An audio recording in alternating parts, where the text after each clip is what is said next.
Hey everybody, welcome back to the channel. Thanks for being here. We've taken a little bit of a hiatus just to get some things covered with the Coffee Cups and Beans and a few future projects that we're working on, but we are back in full force. Our real mission here, as we have stated, is to help you and ourselves become the best magicians possible. So what we're kicking it back off with is the book club, and one of my all-time favorite books. But before we dive into it, I'm Adam-Wilber. I want to say thanks for being here. I'm here with my partner, Felix. Felix, say hi. Hey, everyone. Nice to see you guys, and like I said, we do apologize for the little bit of the break, but we're a two-man show trying to do a lot of things behind the scenes, but we do want to make sure that we're putting out content that's going to help you become a better performer. And there is no better book, in my opinion, to do that if you are a magician or a mentalist than the book club book at hand, which is Maximum Entertainment 2.0. Felix, how are you feeling so far about it? Oh my gosh, I love this book, right? We started off with the Fitzky trilogy and realized very soon that it's a bit outdated, but this is a completely fresh breath of air. Like it's not even comparable. It really is. I don't think there's a better book. I've recommended this to every single person that's asked me, hey, what can I do to be a better magician? This is, in my opinion, the Bible, especially in today's world. So we're not going to waste too much of your time. We're on to chapter 1. If you haven't seen the initial one, we just talked about sort of the introduction and the book in general, but now we're getting into the meat of it, and we're starting with chapter 1. So chapter 1, the search for entertainment. Felix, we just read through that. What are your overall sort of first impressions of chapter 1? First of all, In Search of Entertainment really covers the gist of what entertainment is all about. And I really found the definition in there very fitting when he's talking about the topic of attention, right? If somebody is willing to give you their undivided attention, then you're probably doing something right. Or in this case, being entertaining. Yep, and that's our job, right? As magicians and entertainers, our job is to entertain. He says it great. My definition of entertainment is anything that purposefully transports your mind into another world. I'm going to say that again. Anything that purposefully transports your mind into another world. So what is entertainment? Anything that is on purpose taking you out of your day-to-day and your mind. And I think, you know, it's such a simple definition, but such a one that resonates with me very much, because I used to think of entertainment, and he says it in here, entertainment can be anything from novels to cinema to concerts to cricket matches, right? If the spectator watching whatever form of entertainment is disconnected and transported their mind into another world, mission accomplished. And I think that's a really cool definition of entertainment. Absolutely, and it's getting harder and harder in these days, right? The attention spans are shortening. Instagram, Facebook, and all of those other gadgets are more and more enticing to the audience. And basically, so if you're not doing a great job, the mind will wander, that's for sure. And you know, we people say attention spans are getting less and less, and with Instagram and social media, there's this drive for pulling people's attention. We're in a world of live entertainment. Now, this does not touch too heavily on the idea of entertainment via social media. That's its own animal. But in live entertainment, there's people in front of you, right? So it would almost be like you're doing a card trick and somebody went, nah, I'd rather be scrolling through Instagram. So we have a little bit of an advantage because we've got that audience in front of us. I think my problem for many years was thinking, hey, I've got magic and comedy, so I'm going to be the entertainer no matter what. And as we go into the first section of chapter 1, he talks about a magician and a person who's just a speaker, an old lady who's talking on stage and giving information. So think of it as like a corporate setting. You've got your keynote speaker, but then you've also got a magician that's going to lighten the mood. And I love how he doesn't dog on the magician, but he basically says that the lady who was the keynote speaker was more entertaining than the person they hired to be the entertainer. And I think that's really worth noting, that just because we have tricks and comedy doesn't mean we're going to be entertaining. You could have somebody who I believe she said she was an auditor or something like that. She was talking about numbers. What was it? Yeah, right. Auditor. So she's coming out talking about auditing and numbers and inherently boring things, but she was more entertaining because she knew the rules and the tricks and the tips to be an entertaining presence on stage, regardless of what the content she was speaking of is. So imagine you can just say the right word, right? It's communication skills. She definitely got those down in comparison to the entertainer. He says right here, this woman knew how to control her audience with nothing more than her voice, her sincerity, and her fervent desire to share her knowledge with us. Mm-hmm. I think, to me, if I can take her skill set and add it on top of what we already do, which is entertain through comedy and magic, or just magic and mentalism, that's the whole point, right? That's what gets me excited about this book, is I know I'm entertaining, I know I'm a good performer, but I know I'm not great. And it's probably because I don't know enough about the actual entertainment. I'm leaning too heavily on the magic and the comedy. Mm-hmm. So this got me excited to continue reading this book again. This will be about my 4th time going through the book, and every time I read it, I find new little insights like this. So to me, just envision you're the entertainer and you've been hired at a $3,500 corporate event to go entertain for an hour. You do so, but the keynote speaker who's talking about auditing and numbers and finance gets a better reaction than you. I never want to be in that situation, which is why I'm excited to be diving into this book. So as we move on, there are a few notes where there's sort of sub-chapters or subcategories. He says, see you as we see you, the importance of video. And I've stressed this a lot, but the idea of recording yourself, he says you cannot reach your fullest potential until you critically analyze yourself on video. Couldn't agree more. I try and record every single possible performance that I can and watch that back. He'll say in things that you can pay attention to that you might not notice if it was just an audio recording, or if you just went through the show and tried to take some notes after. Things like your hand movements, your body movements, your speech patterns, your gaze. There are things that you can see on video and rewatch on video, or better yet, share with a friend or a director that they can then critique as well. So video every single chance that you can possibly get. Yeah, it's the modern version of a freeway mirror, right? You sit in front of the freeway mirror just to get an idea what other people are seeing when you do close-up magic or doing your slides.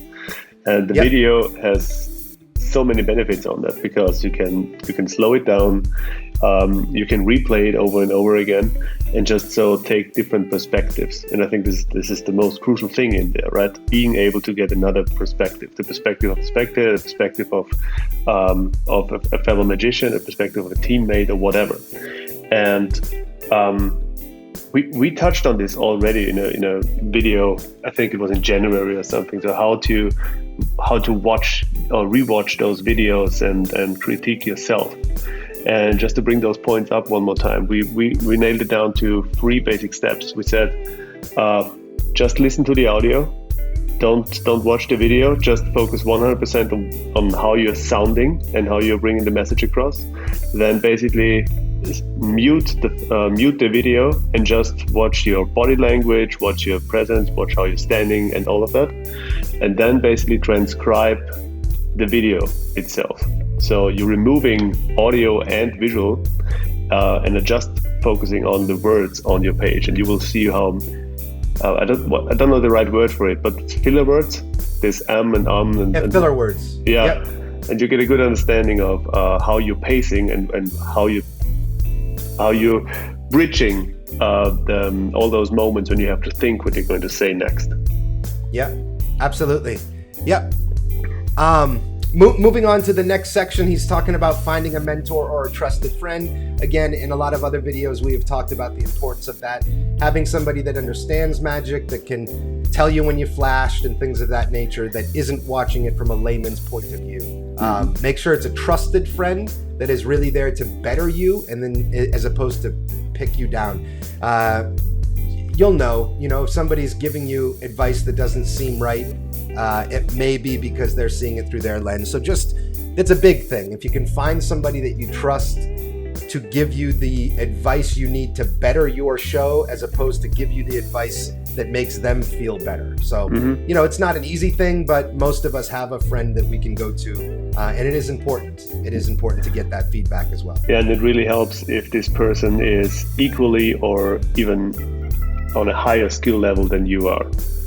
Because if a group of people sitting together trying to learn guitar and none of them is able to play it, it's not going to be a good composition, right? They're not going to be great musicians at the end. So you really want to You're get not going to advice. ask anyone advice. Yeah. You don't want to learn from somebody who isn't as far along in the journey as you, because then you're teaching them. Yeah. So they have to at least be to your skill level, and in a perfect world, maybe not better than you, but at least knows something that they can bring to the table that you've overlooked. The next section, he's talking about raising your level, and really raising your level just means, in my opinion, we've all heard how great we are, right? Everybody who's done a magic show has had somebody come up to them and say, "You're the best magician I've ever seen." And it's the idea of not letting that go to your head, right? If magicians or mentalists were all, this is a quote from the book, if magicians or mentalists were all given a regional or a world ranking, where would you rank against your peers? And it's an interesting thing to think about. He draws the correlation to figure skating. Figure skating isn't a numbered base, hey, you got 30 points, they got 20 points, you win, right? It's an artistic grading system. And if places like FISM or magic competitions, they also grade magic, right? So where would you stand in a national ranking? And think about that, right? Really think about that, because I promise you, you're not number one. You're probably not top 10. You're probably not top 50. Maybe you're top 100. And I'm saying this for myself as well. So what can we do to increase that ranking, as opposed to just fall stagnant and say, nah, I'm good enough, right? We should never just think we're good enough, especially just because people have told you how great you are, right? Most people haven't seen magicians. So if you do a decent show, you're the best magician they've ever seen. That does not, by any stretch of the imagination, mean that you don't have room to improve and that you shouldn't continue to improve. He also says here, another quote, most good magicians are like Hershey chocolate bars, perfectly acceptable to those who have never experienced better, but less than they could be or should be. Without benchmarks, any competent performer can be a Hershey bar. He or she can please a fair share of the public. But I say that's not good enough. Every time you perform, you represent the art as a whole. Raising the level helps all magicians and mentalists. And I love that train of thought. Yeah. That you have a responsibility and a duty to the art of magic, right? If you're calling yourself a magician or a mentalist, then you have a duty and a responsibility to the art of magic to be the best version of yourself that you can be. Let that resonate for a little bit, right? If you really want to be a magician, you have to realize it's an art form. And if you want to be taken seriously and do your part to elevate the craft, then never settle, right? Never just be good enough. And he says it right there. He or she can please a fair share of the public, but I say that's not good enough, right? Yeah, there's also an interesting train of thought. Michael Amar said this when he was talking about Zoom shows in comparison to live entertainment. And he was like, compares it to sushi from a petrol station.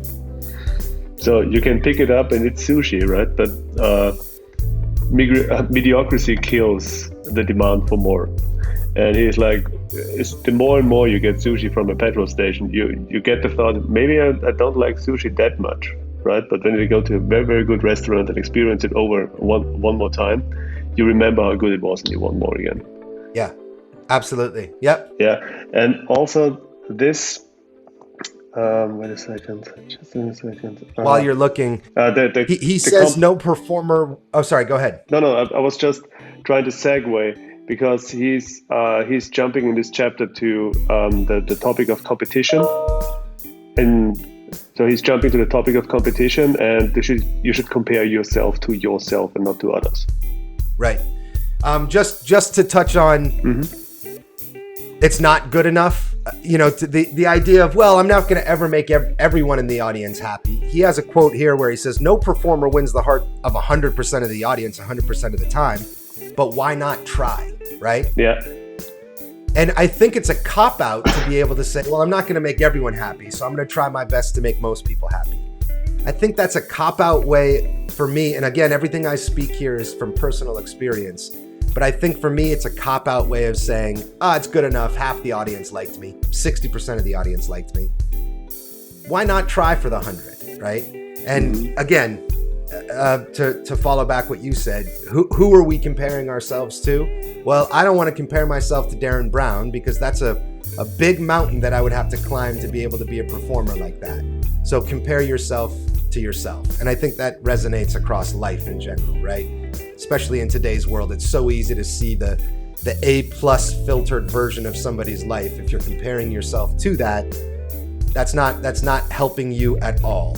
Mm-hmm. If you're comparing yourself to an idol, somebody that you really look up to, and wondering why you're not where they are, why you're not as good as they are, that's not healthy either, because you're not them, right? You have to be the best version of you. And if you get to that best version of you, you don't know that best version of you won't surpass the person that you looked up to. It's the falling in the trap of trying to be somebody else that eliminates us from growing into our potential. I hope that makes sense. He goes into the aha experience that he had. And I really like this. Tim Conover, if you don't know, incredible performer, no longer with us, but just all around incredible from everything and every story I've heard about Tim, one of the greats. He basically says, he had him at an event, and here's the takeaway. They don't care. They don't care about you, the entertainer. They don't care about your slights or years of practice. They don't care about your magic awards. They don't care about Dr. J.B. Rhine and his ESP experiments at Duke. They don't care about whether it's okay to mix magic and mentalism. They don't care whether you use rare Thayer props or cheap rubber chickens. And they don't care if you've invented your tricks or if they're older than dirt. They don't care whether you sing, manipulate coins, tell jokes, produce doves, read minds, or play. I can't pronounce that. Play music. What they care about, and I love this, is themselves. They care about themselves. They wanted to have fun. They wanted a special experience, and they wanted to be moved emotionally and touched in a new way, right? They wanted to be moved and emotionally touched in a new way.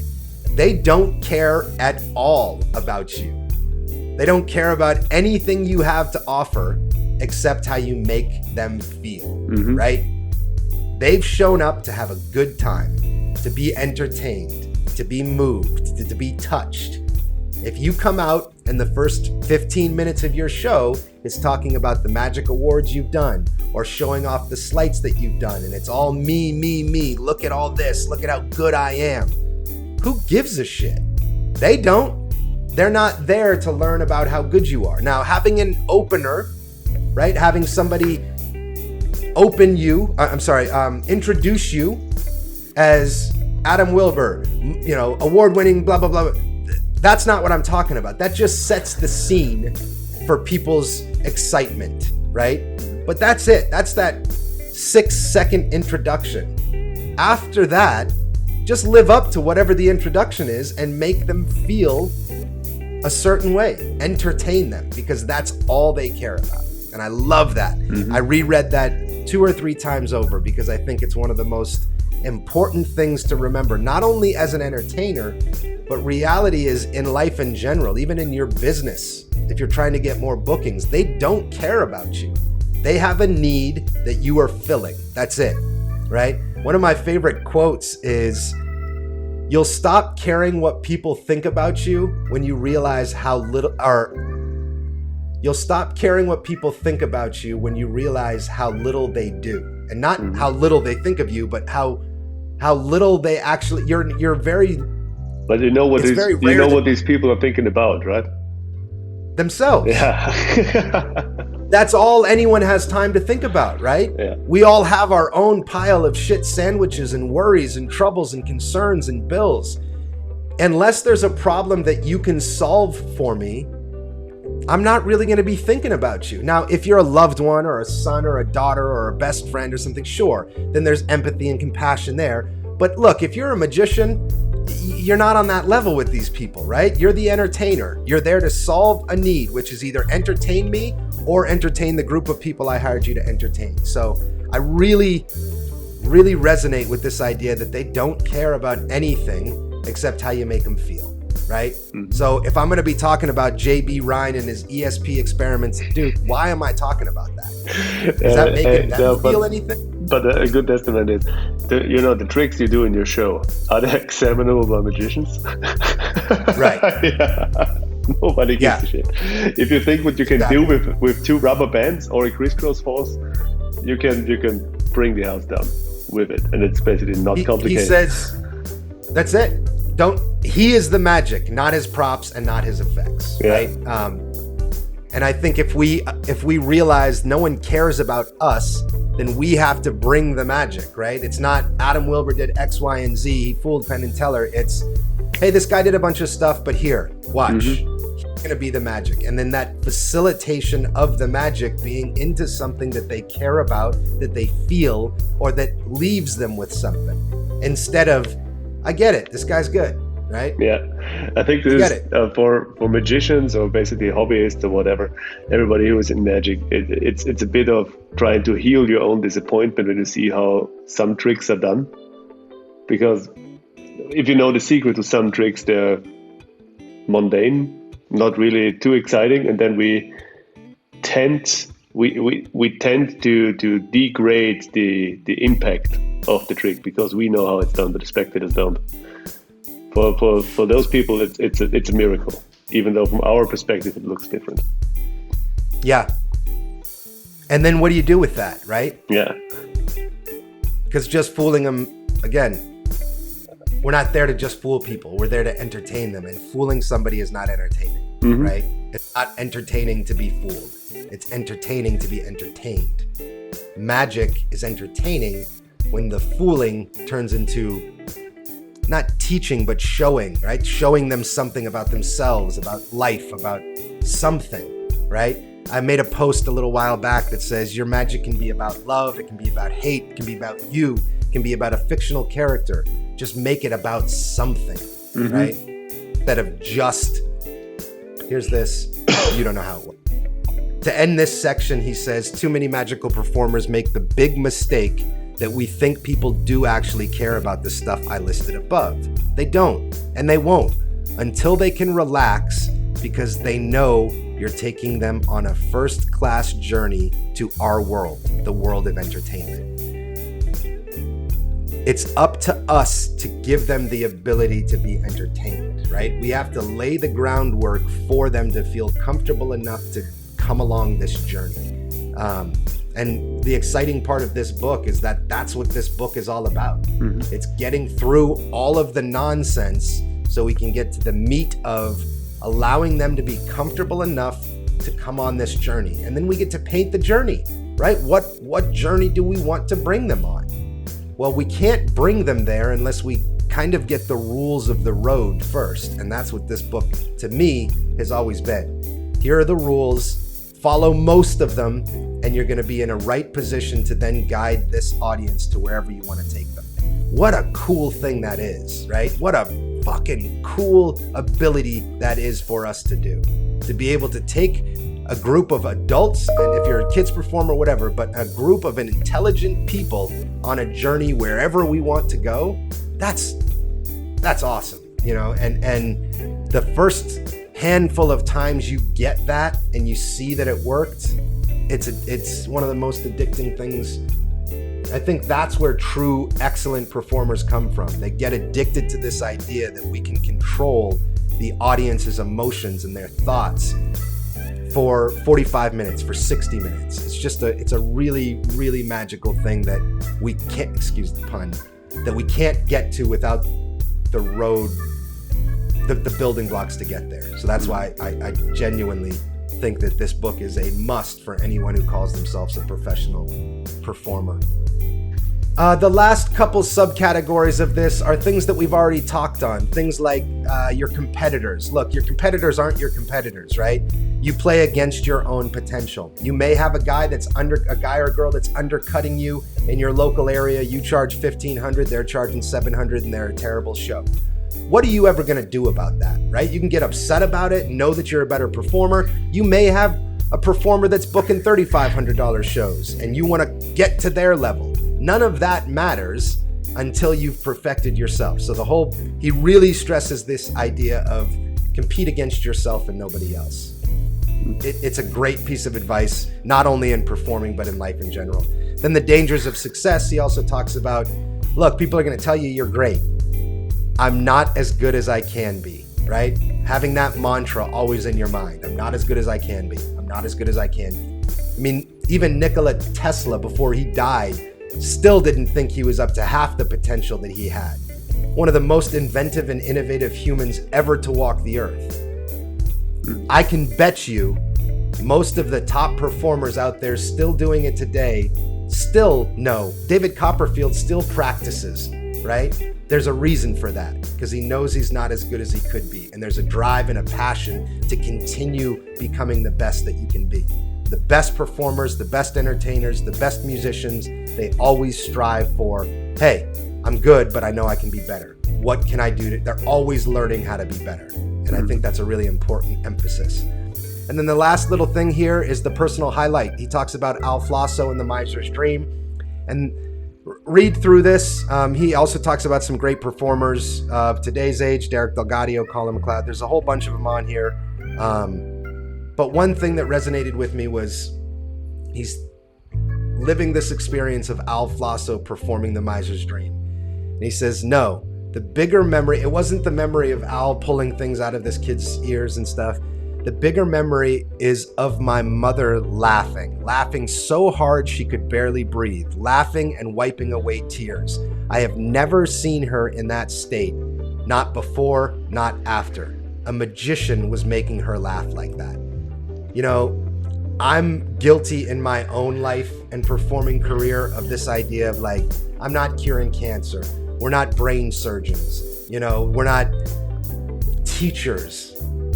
We're just entertainers. And this and stories like this remind me how important it is to be an entertainer and how much the world needs good entertainment. And the idea that he saw his mom laugh harder than he'd ever seen her or have to this date ever seen her laugh from a guy doing a Miser's Dream on a little kid. If that doesn't give you a little goosebumps, I don't know. But for me, it does, right? The idea that we have the ability to impact people that no